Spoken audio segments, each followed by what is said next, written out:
গল্পের শুরুতেই ক্যামেরা আমাদেরকে নিয়ে যায় শহরের কোলাহল থেকে অনেক দূরে, একেবারে নির্জন একটা জায়গায়। সেখানে একটা পুরনো ওয়্যার হাউস দেখানো হয়। কয়েকজন গুন্ডা মিলে একটা লোককে চেয়ারের সাথে আচ্ছা করে বেঁধে রেখেছে, আর তারপর সেই গুন্ডা কাউকে কল করে বলে কাজ হয়ে গিয়েছে, সেই লোকটা বর্তমানে আমাদের কবজায় রয়েছে, তোমরা এসে টাকা দিয়ে লোকটাকে নিয়ে যাও। তো যে লোকটাকে বেঁধে রাখা হয়েছিল তাকে দেখে বড় শান্তশিষ্টই মনে হচ্ছিল, আর এই কারণে গুন্ডারাও রিল্যাক্স ছিল। কিন্তু একটু পরেই দেখা যায় সেই শান্ত লোকটা কিভাবে যেন নিজেকে ছুটিয়ে নেয় এবং ওই গুন্ডাদের খুব বাজেভাবে মেরে ফেলে। আর তারপর যে গ্যাং এই লোকটাকে কালেক্ট করার জন্য এসেছিল তাদেরও একরকম অবস্থা হয়, এবং যে বাধা ছিল একটু আগে সে কি করে বাকি লোকদেরকে স্ক্রু ড্রাইভার দিয়ে একেবারে খুঁচিয়ে খুঁচিয়ে মেরে ফেলে, কারণ তার ডিকশনারিতে মার্সি নামের কোনো ওয়ার্ড ছিল না। তো যাই হোক, নিষ্পাপ দেখতে এই কিলার মেশিনের নাম হলো চার্লি, আর সে আসলে কে এটা আমরা পরে জানতে পারবো। তো এরপরে ফিলিপাইনের একটা প্রাইভেট বক্সিং রিং আমাদেরকে দেখানো হয়, মানে দৃশ্য কোরিয়া থেকে ফিলিপাইনে চলে এসেছে, যেখানে দুজন বক্সারের মধ্যে লড়াই চলছিল, আর এই ম্যাচে বাজি ধরা হয়েছে। এবং আমরা দেখতে পাই চার্লিও একজন বক্সারের উপর বাজি ধরেছে, যার নাম হচ্ছে মার্কো। এবং ওই মার্কো ছেলেটার পাঞ্চের পাওয়ারের সামনে তার প্রতিযোগী টিকতেই পারছে না এবং বেহুশ হয়ে যায়, আর মার্কো ম্যাচটা জিতে যায়। আর এখানেই লক্ষ্য করা যায় মার্কো কিন্তু কাউকেই ভয় পায় না, এবং সে কি করে ম্যাচ অ্যারেঞ্জ করা গ্যাংস্টারদের কাছ থেকে নিজের ভাগের টাকা আদায় করে খুব স্টাইলের সাথে সেখান থেকে চলে যায়। কিন্তু এরপর আমরা দেখতে পাই মার্কো খুবই গরিব এবং তার মা কোনো একটা মারাত্মক অসুখে ভুগছে, এবং মার্কোর জীবনের লক্ষ্য একটাই, সেটা হচ্ছে তার মায়ের ট্রিটমেন্ট করে তাকে সুস্থ করে তোলা। কিন্তু এই ট্রিটমেন্টের জন্য তার অনেক টাকা প্রয়োজন, যেটা তার কাছে নেই এবং কামাই করাও সম্ভব না। এবং মায়ের চিকিৎসার জন্য তার একটা উপায় ছিল, সেটা হচ্ছে তার বাবাকে খুঁজে বের করা, যে তার জন্মের পরই কোরিয়া চলে গিয়েছিল এবং কখনোই আর ফিরে আসেনি। ইভেন মার্কো খবর পেয়েছে সে নাকি অনেক ধনী, এবং মার্কো জিমি নামের একজন এতিমখানার মালিকের সাহায্যে তার বাবাকে খোঁজার চেষ্টা করছে। তো এদিকে আমরা দেখতে পাই জিমি একটা এতিমখানা চালায়, যেটা টাকার অভাবে প্রায় বন্ধ হওয়ার কাছে, কিন্তু তারপরেও মার্কো তাকে টাকা দিয়ে যেতে থাকে যে আমার বাবাকে খুঁজে দিও, এবং এর বদলে জিমি ওর বাবাকে কোরিয়ায় খোঁজার কাজ করছে লোকজন দ্বারা, এবং মার্কো তার বাবাকে খুঁজে পাবে এই আশায় তাকে বক্সিং রিংয়ে উৎসাহিত করছিল যে অন্তত এইটুকু টাকা দিয়ে আমি আমার মাকে টিকিয়ে রাখতে পারবো বাবাকে খোঁজার আগ পর্যন্ত।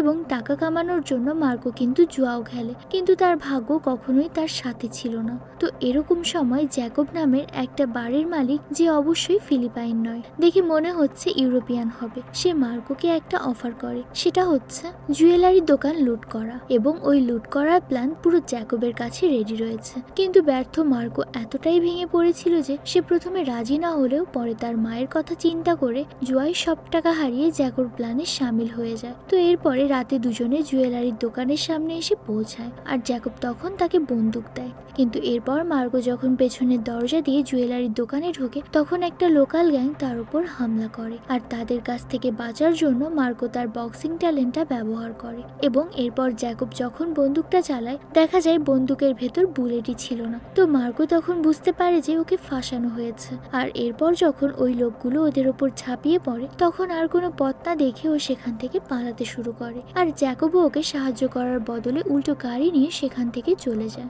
আর তখন মার্গো একটা গাড়ির সাথে ধাক্কা খায়, আর গাড়ি চালানো মেয়েটা ওর কাছে আসে এবং ওর কাছে ক্ষমা চেয়ে জোর করে হসপিটালে নিয়ে যায়। তখন মার্গোর রক্ত পরীক্ষা করা হয়। তো যাই হোক, এখানে সকল রিপোর্ট ভালো আসে, আর এখানে আমাদেরকে বলা হয় মেয়েটার নাম হচ্ছে সুগামি, এবং সে মার্গোকে ক্ষতিপূরণ হিসেবে বেশ কিছু টাকাও দেয়। আর তারপর সে মার্গোকে কপিনো বলে ডাকে, মানে কোরিয়ান বাপ আর ফিলিপাইন মা তাকে জন্ম দিয়েছে এই কারণে। তো এই নাম শুনে তো মার্গো সারপ্রাইজ হয়ে যায় যে এই মেয়েটা তার ব্যাপারে এত কিছু কিভাবে জানে। তবে তারপরে সে আর কোনো বাড়তি কথা না বলে হসপিটাল থেকে বেরিয়ে আসে। তখন তার কাছে জিমির ফোন আসে, আর জিমির কাছে পৌঁছানোর পর সে মার্গোকে বলে যেভাবে সে তার বাবাকে খুঁজছে সেভাবে তার বাবাও তাকে খুঁজছে, এবং ওর বাবা ওর জন্য চিন্তা করছে, এবং খুব শীঘ্রই হয়তো সে মার্গো পর্যন্ত পৌঁছে যাবে, বাট তার লোক পর্যন্ত চলে আসবে। এবং কিছুক্ষণ পরেই যে কথা হলো সেই কথা মতো মার্গোকে খুঁজতে তার বাড়ি পর্যন্ত কিছু লোক আসে, এবং দূর থেকে চার্লি কিন্তু এই লোকগুলোর উপর নজর রাখছিল। আর এদিকে ওই পরিচিত লোক দেখে মার্গো অবাক হয়ে যায়, এবং তাদের মধ্য থেকে একটা লোক মার্গোকে তার কার্ড দিয়ে বলে আমি তোমার বাবার উকিল, এবং তোমার বাবা কোরিয়ায় খুব অসুস্থ।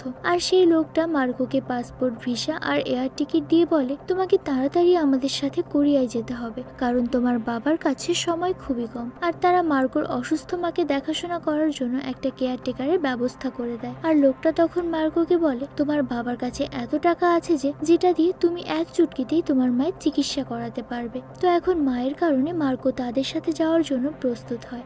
আর এইদিকে কোরিয়াতে আমরা ড্যানিকে দেখতে পাই, যে দক্ষিণ কোরিয়ার অন্যতম বড় ব্যবসায়ী হুনাইয়ের বড় ছেলে, এবং সে পেপারে আপলোড করা তার একটা আর্টিকেল দেখে। তার বিরুদ্ধে একটা কোম্পানি ড্যানির স্ক্যামের কথা বলা হয়েছে। তো এটা দেখে সে রেগে যায়, আর তখনই তার কাছে উকিলের ফোন আসে যে পরের ফ্ল্যাটেই আমরা মার্কোকে নিয়ে আসছি। তো এরপরেই ড্যানিকে নিয়ে তার অসুস্থ বাবার কাছে যায় এবং ওর বাবাকে বলে, ব্যাস আর কিছুক্ষণের ব্যাপার, তারপরেই তোমার সবচেয়ে ছোট ছেলের সাথে তুমি মিলিত হবে, যার জন্য তুমি অধীর আগ্রহে বসে রয়েছো। আর এদিকে মার্কোকে প্লেনে করে বিজনেস ক্লাসে বসানো হয় এবং মার্কোর এটাই ছিল প্রথম অভিজ্ঞতা, মানে জীবনে প্রথম সে প্লেনে উঠেছে, তারপর আবার বিজনেস ক্লাস। তো সে খুব এক্সাইটেড ছিল। আর তারপর প্লেন টেক অফ করার কিছুক্ষণ পরে চার্লি ওর সিটের কাছে আসে। আর এই অদ্ভুত লোকটাকে দেখে মার্কো অবাক হয়ে যায়। আর চার্লি তখন উল্টো হেসে দিয়ে বলে, আমি তোমার বন্ধু, তুমি যেখানে যাচ্ছ সেখানে তোমার সাথে কি হতে চলেছে তুমি জানো না, বাট এতটুকুই বলবো, কেয়ারফুল থেকো। তুমি কি এটা বুঝতে পারছো না সবকিছু এত তাড়াতাড়ি হয়ে গেল? তুমি ঘরে বসে পাসপোর্ট, ভিসা, আবার প্লেন টিকিটও পেয়ে গেলে, তোমার কি একটু অদ্ভুত লাগছে না? তো এখন চার্লি যেতে যেতে মার্কোর কানে কানে কিছু বলে, যে কারণে মার্কো ভয় পেয়ে যায়। বাট ল্যান্ড করার সাথে সাথে মার্কোকে ড্যানির লোকদের কাছে দিয়ে দেয় এবং মার্কোকে এয়ারপোর্টের বাইরে নিয়ে যাওয়ার জন্য বের হয়। তখন সেখানে বসে থাকা সুগামিকে দেখতে পাই, তার সাথে রুশা নামের একটা মেয়ে রয়েছে, সেও মার্কোকে দেখছিল। আর তখনই আমরা জানতে পারি ফিলিপাইনে জ্যাকবকে খুন করা হয়েছে। অ্যাকচুয়ালি ওই জ্যাকবকে এই সুগামি মেয়েটাই হায়ার করেছিল, যার কারণে সে মার্কোকে ফাঁসিয়েছিল। আর শুধু এতটুকুই নয়, সেই কেয়ারটেকারকেও মেরে ফেলা হয়েছে, যাকে মার্কোর মায়ের দেখাশোনা করার জন্য রাখা হয়েছিল, এবং মার্কোর মাও গায়েব হয়ে গিয়েছে, কিন্তু এর কোনো কিছুই মার্কো জানে না। তো যাই হোক, এরপরে মার্কোকে গাড়িতে বসিয়ে নিয়ে যাওয়া হয়, যেটা চার্লি ফলো করে। আর সুগামি তখন রুশাকে একটা বক্স দেয়, যেটার মধ্যে বন্দুক রয়েছে, এবং তারা দুজনে মিলে কোনো একটা প্ল্যান করছে। তো এখানে আমরা বুঝতে পারি এখানে মোট 3টা পক্ষ রয়েছে যারা মার্কোকে চায়। আর অন্যদিকে আমরা দেখি মার্কোর গাড়ি শহর থেকে অনেক দূরে জঙ্গলের দিকে ঘুরে যাচ্ছে। আর জঙ্গলে দূরে কোথাও ড্যানিও তার লোকদেরকে নিয়ে দাঁড়িয়ে রয়েছে, এবং এখানে গাড়ির বহর দেখে বুঝতেই পারছো ব্ল্যাক কালারের সব দামি দামি গাড়ি। তো যাই হোক, যেখানে ড্যানি ছিল তখন ওর সামনে একজন সাংবাদিক ওর কোম্পানির ম্যানেজারকে নিয়ে আসা হয়, এবং এইটাই সেই সাংবাদিক যে ড্যানি এবং তার কোম্পানির স্ক্যামের ব্যাপারে লিখছিল, এবং তাকে এইসব ইনফরমেশনের ম্যানেজার দিয়েছিল। এই নির্দয় ড্যানি করে কি, তাদের দুজনকে নগদে মেরে ফেলে। আর তখনই একজন ডক্টর তার টিম নিয়ে সেখানে পৌঁছায়, এবং ডক্টরকে ধামকি দিয়ে সেখানে নিয়ে আসা হয়েছে। আর এইদিকে মার্কোর গাড়ি জঙ্গলের রাস্তা দিয়ে যখন যাচ্ছিল তখনই চার্লির গাড়ি আসে, আর চার্লিকে মার্কো দেখে শক হয়ে যায়। তো দেখতে দেখতে চার্লি করে কি, মার্কো বাদে গাড়িতে বসে থাকা যত লোক ছিল সবাইকে শুট করে মেরে ফেলে। আর এই কারণে গাড়ি রাস্তা ছেড়ে গাছের সাথে ধাক্কা খায়। আর এরপর চার্লির গাড়ি কাছে এসে ড্যানিকে ফোন করে বলে, মার্কো আমার কবজায় রয়েছে, কিন্তু এর বদলে আমি $10 মিলিয়ন চাই, মানে প্রায় 100 কোটি টাকা। তো মার্কো তখন গাড়ির বাইরে আসে আর সামনে দাঁড়ানো চার্লিকে দেখতে পায়। আর চার্লি তাকে বলে, তোমার ঘাবড়ানোর প্রয়োজন নেই, আমি তোমার বন্ধু।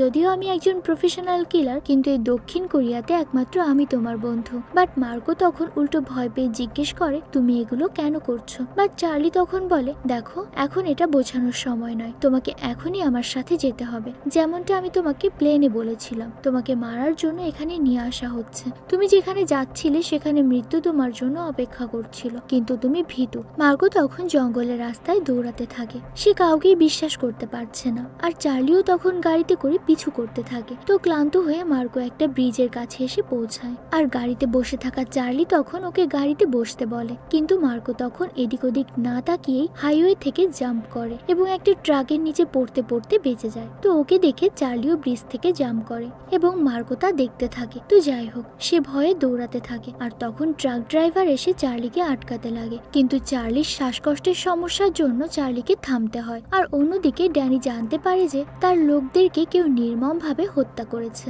এবং মার্কোকেও নিয়ে গিয়েছে, এবং সেই আক্রমণের ভাব দেখেই বুঝতে পারে এটা বড় ধরনের কোনো প্রফেশনাল কিলার করেছে। আর তখন ডাক্তার এসে বলে অপারেশনের সকল প্রস্তুতি হয়ে গেছে, কিন্তু মার্কো তো এখনো নেই। তো অপারেশনের সাথে মার্কোর সম্পর্ক কি একটু পরেই জানতে পারবে। তো মার্কোকে যেহেতু দরকার, এজন্য ড্যানি করে কি, নিজে মার্কোকে খোঁজার জন্য বের হয়। আর এইদিকে মার্কো একটা ছোট্ট টাউনে পৌঁছায় এবং টেলিফোন দিয়ে সে উকিলের কাছে কল করে যে তাকে কোরিয়ায় নিয়ে এসেছিল, কিন্তু এই কলটা ধরা হচ্ছে সুগামি, যে অলরেডি ওই উকিলকে মেরে দিয়েছে। আর সে মার্কোকে বলে আমি তোমাকে পিক আপ করার জন্য আসছি। তো এখন মার্কো কি করে, ফিলিপাইনে ওই এতিমখানায় যে মালিক জিমিকে কল লাগায় এবং সেখান থেকে সে জানতে পারে তার মা নিখোঁজ এবং তার মায়ের কেয়ারটেকারকে খুন করা হয়েছে। আর তখনই এখানে চার্লি এসে পৌঁছায়। আর চার্লিকে দেখে ভয়ে মার্কো আবারও পালাতে শুরু করে, কিন্তু একটা সরু গলিতে যাওয়ার কারণে চার্লির গাড়ি আটকে যায় এবং চার্লি তখন করে কি, বের হয়ে মার্কোর পিছু করতে থাকে। আর এরপর শেষমেশ একটা জায়গায় সে মার্কোকে থামিয়েই নেয়, কিন্তু বিরক্ত হয়ে সে মার্কোর দিকে তখন গান পয়েন্ট করে এবং বলে অনেক হয়েছে রেসিং, এবার আমার গাড়িতে বসো। কিন্তু তখন সুযোগ বুঝে মার্কো করে কি, চার্লিকে একটা ঘুষি মারে এবং চার্লি সেখানেই পড়ে যায়। মানে শেষমেশ মার্কো যে একটা প্রফেশনাল বক্সার সেটাই প্রমাণ হয়। বাট তখনই সেখানে সুগামি চলে আসে আর সে মার্কোকে নিজের গাড়িতে বসিয়ে সেখান থেকে চলে যায়। তো চার্লি এখানে দেখতেই থাকে আর সুগামিকে দেখে মার্কো আবার সারপ্রাইজড হয়ে যায়। আর তার মনে পড়ে এটাই সেই মহিলা যার গাড়ির সাথে ফিলিপাইনে তার ধাক্কা হয়েছিল যেদিন সে জুয়েলারির দোকানে চুরি করতে গিয়েছিল। তো সুগামি তখন মার্কোকে বলে তুমি মরার আগে সবকিছু জেনে যাবে। তো ওরা যখন হাইওয়েতে যাচ্ছিল তখনই ড্যানির গাড়ির ভর সামনে পড়ে। তো মার্কোকে সুগামির সাথে দেখে ড্যানি পুরো শকড হয়ে যায়। আর এরপর সুগামি গাড়িকে ফলো করতে থাকে। তো সুগামি তখন মার্কোকে বলে যে আমাদের পিছু করছে সে হচ্ছে ড্যানি, মানে তোমার বড় ভাই, যার অর্ডারে তোমাকে এখানে নিয়ে আসা হয়েছে। তো ড্যানি তখন সুগামিকে কল করে এবং বলে আমার সাথে শত্রুতা করলে তোর কিন্তু অনেক দাম দিতে হবে। সুগামি তখন বলে তুমি যা ইচ্ছা তাই বলতে পারো,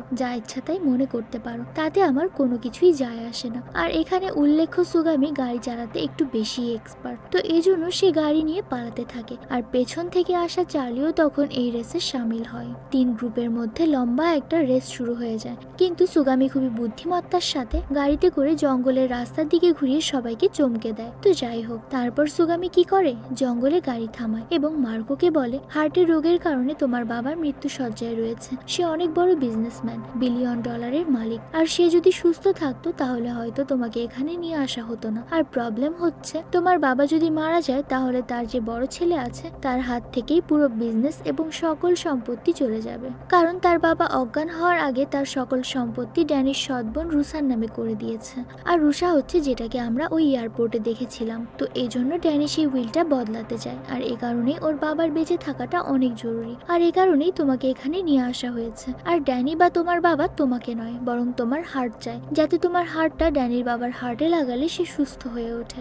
এবং ড্যানির বাবার ব্লাড গ্রুপ খুবই রেয়ার এবং তার হার্ট পাওয়াটাও অনেক কষ্টকর, কিন্তু সেটা তোমার ব্লাড গ্রুপের সাথে ম্যাচ হয়। আর এই কারণেই তোমাকে মেরে তোমার হার্ট বের করে তোমার বাবাকে দেওয়া হবে, আর তারপর তোমার লাশকে কোথাও একটা দাফন করে দেওয়া হবে। তো এটা শুনে মার্কো অনেক দুঃখী হয়ে যায়। আর তারপর সুগামি মার্কোকে বলে দেখো রুসা, তোমাকে মারার কন্ট্রাক্ট আমাকে দিয়েছে যাতে ওই দলিলটা না বদলানো যেতে পারে, মানে তোমার বাবাও সুস্থ হবে না তোমার হার্ট দিয়ে, আর ওই দলিলটা চেঞ্জ হবে না। এবং 2 ভাই বোন তোমাকে মারার জন্য উঠে পড়ে লেগেছে। তোমার ভাই তোমাকে হার্ট নিয়ে মারতে চায় আর তোমার বোন তোমাকে সরাসরি মারতে চায় যাতে তোমার হার্টটা কাজে না লাগে। তো আমি তোমার হার্টে এখন গুলি করব। বাট তখনই পেছন থেকে চার্লি এসে সুগামির গাড়িকে ধাক্কা মারে আর সুযোগ বুঝে মার্কো গাড়ি থেকে নেমে পালাতে থাকে। আর এখানে চার্লি ইনস্ট্যান্টলি সেকেন্ডের মধ্যে সুগামিকে মেরে ফেলে। তবে সুগামির মরাটা এত সহজ দেখানো ঠিক হয়নি, আর একটু কঠিন দেখানো উচিত ছিল।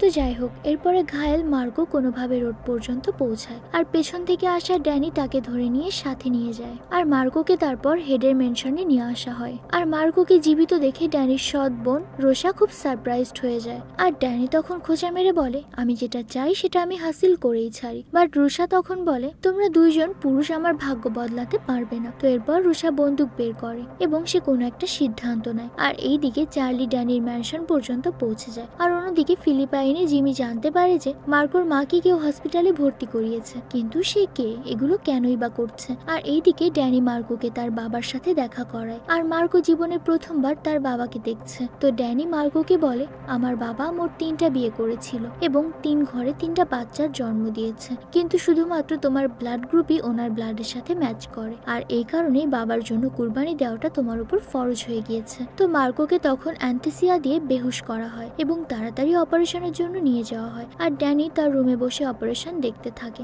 সে তার বাড়িতেই অপারেশন থিয়েটার বানিয়েছে, কিন্তু হঠাৎ করে অপারেশন যখন শুরু করবে তার আগেই মার্কোর জ্ঞান ফিরে যায়। তো এটা দেখে সকলেই সারপ্রাইজ হয়ে যায়। এরপর আবারও যখন মার্ককে অজ্ঞান করতে যায় তখন চার্লি ওই সকল ডক্টরকে মারতে শুরু করে এটা দেখার জন্য ড্যানির লোক যখন ভেতরে আসে তখন চার্লি ওদের এক ব্যবস্থা করে, আর সে মার্কোকে বলে, আমি বলেছিলাম না আমি তোমার বন্ধু, আমি তোমাকে আবারও বাঁচাতে চলে এসেছি। তো মার্কো বুঝতে পারে না যে চার্লি কেন ওকে বাঁচাচ্ছে এবং চার্লি ওকে বের কিভাবে করবে এখান থেকে। তো যাই হোক, অপারেশন থিয়েটারে গন্ডগোল দেখে ড্যানি খুব রেগে যায়, আর মার্কো তখন ওর বাবাকে গিয়ে বলে যে আপনার মতো পাষাণ ব্যক্তি কখনো আমার বাবা হতে পারে না, যে নিজের ছেলের হার্ট নিয়ে বেঁচে থাকতে চায়। আর তখন ড্যানিও বন্দুক নিয়ে অপারেশন থিয়েটারে পৌঁছায় আর চার্লির সাথে নেগোশিয়েট করতে থাকে। চার্লি তখন মার্কোকে বন্দি বানিয়ে বাইরে নিয়ে আসে, আর সে জানে ড্যানির জন্য মার্কো কতটা দামি। মার্কো মারা গেলেই তো ওর বাবা আর সুস্থ হবে না, ড্যানি ফকিন্নি হয়ে যাবে। তো চার্লি তখন ড্যানিকে $10 মিলিয়ন কথা বলে,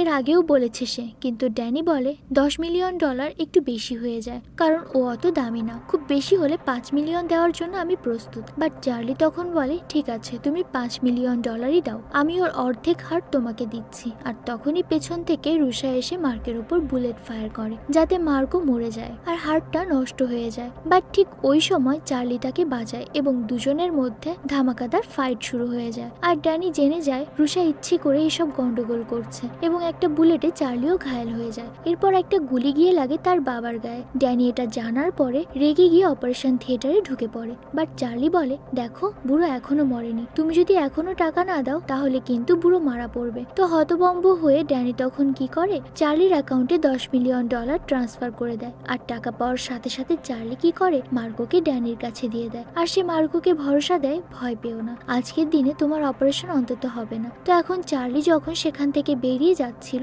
তখনই ড্যানি এবং তার লোকজনরা তার উপর বন্দুক তাক করে। বাট চার্লি তখন ড্যানিকে বলে আমাকে মারলেও তুই টাকা ফেরত পাবি না, টাকা তো অন্য জায়গায়। বাট ড্যানি বলে আমি মনে করব আমার ব্যবসায় $10 মিলিয়ন লস হয়েছে, কিন্তু কেউ আমাকে লুট করে জীবিত ফিরে যাবে, এটা তো আর হতে দিতে পারি না। বাট চার্লি তখন বলে দেখ আমি কিন্তু প্রফেশনাল ভাই, তোরা 20 জন কেন, তোরা 200 জনও আমাকে আটকাতে পারবি না। বাট ড্যানি বলে তুই এই ওভার কনফিডেন্সের জন্যই মারা পড়বি। বাট তখন চাইলেই সেকেন্ডের মধ্যে বন্দুক বের করে বিদ্যুতের গতিতে ড্যানি লোকদের ওপর ফায়ারিং করতে থাকে। বাট তখন সে সেকেন্ডের মধ্যে বন্দুক বের করে বিদ্যুতের গতিতে ড্যানির লোকদের ওপর ফায়ারিং করতে থাকে এবং দেখতে দেখতে সে সবাইকে শেষ করে দেয়। এবং সেখানে লুকিয়ে থাকা ড্যানি যখন তার উপর গুলি চালায়, ইন রিটার্ন চার্লিও তার উপর ফায়ার করে আর গুলিটা ড্যানির পেটে লাগে। আর ড্যানি মারা যাওয়ার আগে চার্লিকে বলে তুমি সত্যি অনেক বেশি প্রফেশনাল, ইস তোমার মতো একটা বডিগার্ড যদি আমার থাকতো। আর এতটুকু বলেই ড্যানি মারা যায়। আর তারপর চার্লি কি করে, মার্কোর সাহায্য নিয়ে বাইরে আসে। বাট এখন রুশাদের ওপর বন্দুক তাক করে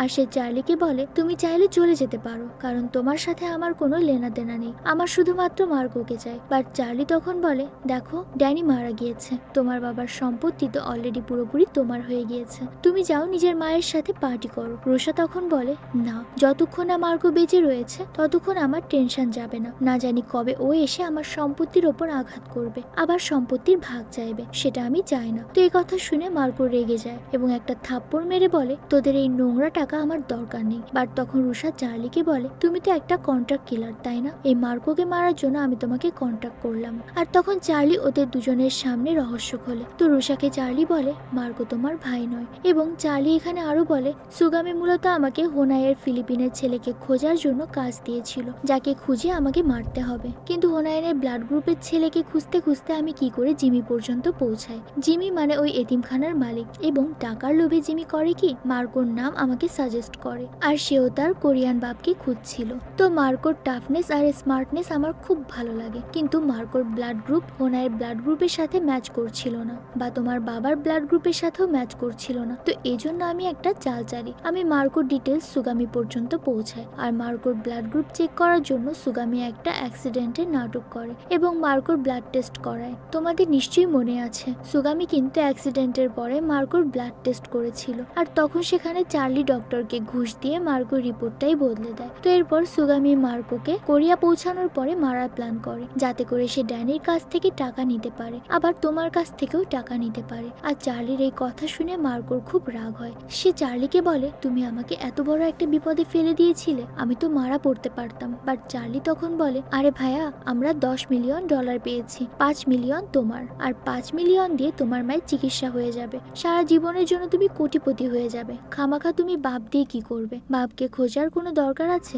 যে বাপ ছোটবেলায় চলে গিয়েছে। বাট মার্কো তখন রেগে গিয়ে বলে আমার জীবনও চলে যেতে পারতো। চার্লি বলে আরে ভাই কিভাবে যেত, তোমার জীবন তোমার, বুঝতে বুঝতে হবে আমি একজন প্রফেশনাল, আমি থাকতে তোমার কি হবে। আর আরেকটা কথা বলি, আমি কিন্তু বক্সিয়ানের চ্যাম্পিয়ন। আর তখনই চার্লির মুখ থেকে কাশতে কাশতে রক্ত বের হয়। আর এটা দেখে চার্লি মার্কোকে বলে, মনে হয় পুরো 10 মিলিয়নই তোমার হয়ে যাবে। তো যাক, এরপর দুজনে সেখান থেকে বের হয়। আর ফিলিপাইনে জিমি করে কি, চার্লির কাছ থেকে পাওয়ার টাকা নিয়ে নিজের বন্ধ হওয়া এতিমখানাটা আবার চালু করে এবং মায়ের অপারেশন করানো হয়। আর আমরা জানতে পারি চার্লি ওর মাকে হসপিটালে ভর্তি করিয়েছিল। আর তারপর চার্লি হসপিটালে এসে মার্কোর সাথে দেখা করে এবং ওকে বলে, দেখো তুমি যদি তোমার বাবাকে খুঁজতে চাও তাহলে তুমি আমাকে বলতে পারো, আমি কিন্তু প্রফেশনাল। বাট মার্কো জানে এই চার্লি যে লোক, ও যে কোনো কাজই করতে পারে, কাকে না কাকে এনে ওর সামনে বাপ বলে দাঁড় করিয়ে দেবে, তার কোনো গ্যারান্টি নেই। বাট তখনই চার্লি আবারও কাশে। আর এটা দেখে মার্কো বলে, তোমার ভালো একটা ডাক্তার দেখানো উচিত। তো চার্লি তো খুব খুশি হয় আর সে মার্কোর সামনে বন্ধুত্বের হাত বাড়ায়। আর মার্কো তখন হেসে বলে, তোমার মতো ডেঞ্জারাস লোকের সাথে বন্ধুত্ব কে করবে ভাই। আর এই কথা বলে সেখান থেকে চলে যায়। আর চার্লি চলে যায় তার ডাক্তারের কাছে। তো সে যখন ডাক্তারের কাছে যায়, ডক্টরকে বলে, আমার হাতে আর কতদিন সময় আছে। তো এখানে আমরা ওর ডাক্তারের কথাই জানতে পারি চার্লির মূলত হার্টের সমস্যা ছিল, যে কারণে সে বেশি দিন বাঁচবে না। তো এই কারণে ডক্টর তাকে মারার আগে একটা ভালো কাজ করতে বলেছিল। তো এই জন্যই চার্লি এই ভালো কাজটা করেছে। কিন্তু সে যখন এই ভালো কাজ করে ডক্টরের কাছে যায়, ডক্টর ওকে আসল রহস্যটা বলে। ডক্টর ওকে বলে, তোমার আসলে কোনো অসুখই ছিল না, অতিরিক্ত ধূমপানের জন্য তোমার একটু সাইড এফেক্ট হয়েছিল। আর এই জন্য আমি তোমাকে বলেছিলাম যে ভালো কাজ করো, তোমার কোনো অসুখই নেই। আর এই কথা শুনে চার্লি অনেক অবাক হয়ে যায় এবং বোকা সেজে যায় এবং একটা বোকার মতো হাসি দেয় এবং বোকা সেজে যায় যে শালার আমার কোনো অসুখই ছিল না, হুদায় আমি এই টেনশনে ছিলাম যে আমার অসুখ। তো যাই হোক, এখানেই এই সিনেমাটা শেষ হয়ে যায়।